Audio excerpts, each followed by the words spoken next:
Aga vähemalt võib öelda, et sellised inimesed, kes sellistes lossides elutsesid, nemad võtsid põlvnemist ikkagi isa liini mööda.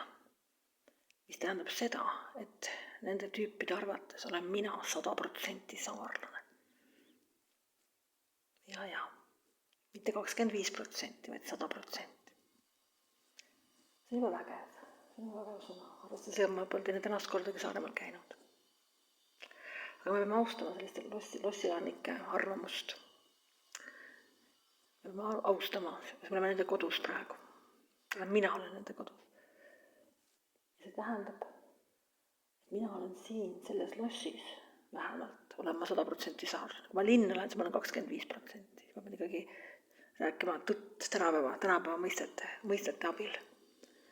Aga tolleaegses arusaama järgi olen mina siin 100% saarlane. Juhu. Huvitav, kas ma sain, äkki peaks küsima mingit hinnaalandust kuskilt. Huvitav, kas siin on ette nähtud kuskil.